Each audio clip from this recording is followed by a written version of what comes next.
All right, let's dive deep into the world of a truly unique animal. Right. The Okapi. Oh, yeah. Love them. Seriously, it's like somebody said, hey, let's take a zebra and a giraffe and just kind of smush them together. And hide them away deep in the rainforest. Exactly. And where is this magical mashup found? Only in one place, actually. The Democratic Republic of Congo. Ah, so that's why we don't see them just wandering around the neighborhood. Right. Pretty exclusive real estate they've got there. So how big are these guys anyway? Were they about 5 feet tall at the shoulder? Okay, so like a pretty big dog. Yeah, think Great Dane sized. Yeah.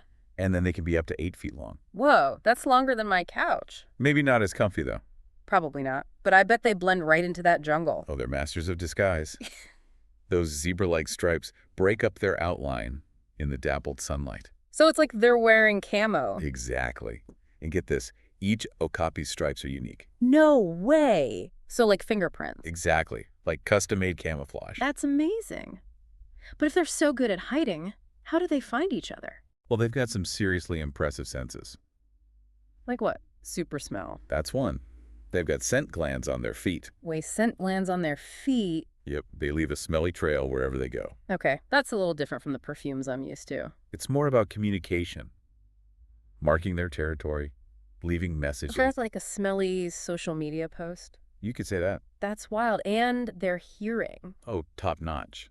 Those big ears aren't just for show. They can swivel around, Like radar dishes. picking up every little sound in the rainforest. So they're basically jungle ninjas with incredible hearing and a unique smell. And we haven't even gotten to the coolest part yet. There's more. Spill it. They communicate using infrasonic calls. In for what now? Infrasonic. Huh? It means the sounds are too low for us to hear. Oh, like a dog whistle. Kind of, but even deeper. Those low-frequency sounds travel far in dense forests. So it's like they've got their own secret communication network. Exactly. Perfect for staying hidden from predators. Especially helpful for moms and their calves. You know, those calves are pretty impressive too.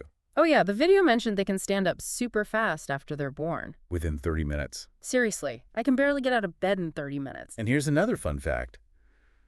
They don't poop for the first month or two. What? That's crazy. It's an adaptation to avoid attracting predators. So they're born ready to blend in and stay silent. Basically little masters of stealth. But all this ninja stuff aside, they've got one feature that just blows my mind. Let me guess the tongue. Bingo. It's like something out of a cartoon. 12 inches long, pitch black, and incredibly flexible. Seriously, my tongue can barely touch my nose. They can use it to groom their ears. Whoa! Talk about multi-purpose, but why is it black? It's thought to be protection from the sun, Yeah. like built-in sunscreen for their most important tool. Okay, that's just cool. So they've got all these amazing adaptations. They're practically superheroes. Right, you'd think they'd be thriving. But the video mentions some serious challenges. Yeah, sadly, they're not as invincible as they seem. So despite all their ninja skills, they're still vulnerable. They are? And we'll dive into those challenges next time. All right, well, stay tuned, folks. We'll be back with more on the fascinating but fragile world of the Okapi. Back again, delving into the Okapi world. And, I gotta say, those Okapis, they really know how to rock that rainforest. It's almost like they were designed for it. Right, moving through those trees so effortlessly. Makes me wonder, do those stripes help them see better too? Mm-hmm. Not just for blending in. Like built-in jungle navigation. Yeah, BB. We do know they have great low-light vision. Makes sense in a rainforest, right? Exactly. Yeah. They need to spot those tasty leaves even in the shade. Ah, speaking of leaves, brings us back to that tongue. That's right. The Okapi's most impressive tool. We talked about how long and flexible it is, but it's Yeah. also black, right? Yep, totally black. Thought to be protection from the sun. Like nature's sunscreen. Exactly. Oh. Protecting their most valuable asset. So clever. Yeah. What else can you tell me about these guys? Well, their social lives are still a bit of a mystery. Right, they're mostly loners, aren't they? Yeah. But they must interact sometimes, especially for mating. The video said mating can happen any time of year. That's unusual, isn't it? It is. Most animals have a specific breeding season. So do the males, fight for the females? We think they use scent and vocalizations to attract mates. Maybe even those infrasonic calls we talked about. It's possible. There's still so much we don't know. But unfortunately, we're racing against time to learn more. Right. Their populations are declining.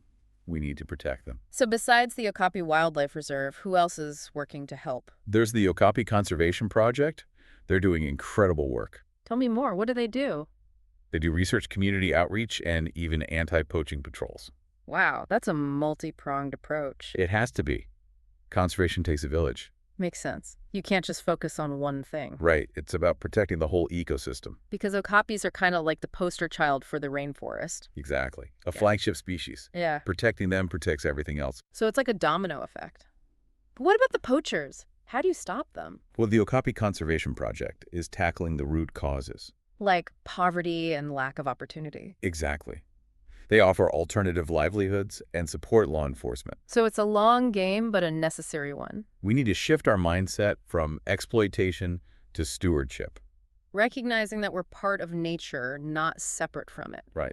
Our choices have consequences, but we can make a difference. By being mindful consumers and supporting sustainable practices. Choosing eco-friendly products, reducing meat consumption, speaking up for the planet. It all adds up. It's inspiring to see people fighting for these animals. And for the rainforest itself. It's a powerful reminder of how interconnected we are. And that's a perfect segue into the bigger picture of Okapi conservation. Stay tuned for our final thoughts on their future. Welcome back to the show, Okapi Edition. It's amazing how such a large animal can be so good at hiding. You know, for years, people thought they were mythical, Yeah. like a unicorn of the jungle. Right. And even now with all the cameras and tech, we still know so little about them. We got a lot of secrets left to reveal. But as we've learned, time is running out for them. Sadly, yes. Those threats are very real. So it's even more important to understand them and protect them. Absolutely. Their survival is tied to the health of the rainforest, Right. and that affects all of us. You're right. It's all connected. So we've talked about supporting organizations like the Okapi Conservation Project. Right, and pushing for stronger environmental policies. But what about us everyday folks? What can we actually do to help? Well, it starts with awareness. Knowing that our choices matter, Like what kind of choices? our shopping habits.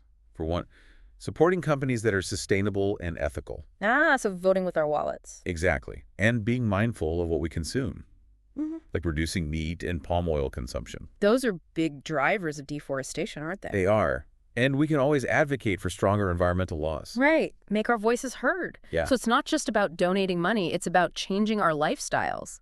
It's about shifting our mindset from apathy to action, from seeing ourselves as separate from nature to understanding that we're part of it. Yeah, we can't just sit back and expect others to fix it. We all have a role to play. And that's what gives me hope.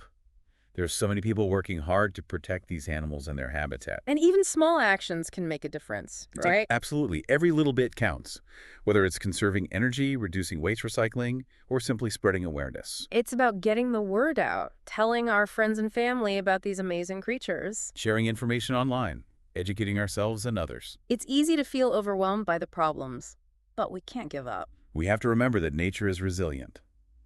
And with our help, it can bounce back. So the Okapia story is a reminder that there's still hope, and that we have the power to make a difference. We just need to choose to act. Well said. Thank you so much for sharing your expertise with us today. It's been my pleasure. And to our listeners, we hope you've enjoyed this deep dive into the world of the Okapi. And that you'll join us in the fight to protect them. Keep learning, keep exploring, and keep advocating for our planet. The future of the Okapi and countless other species depends on it. Thanks for listening.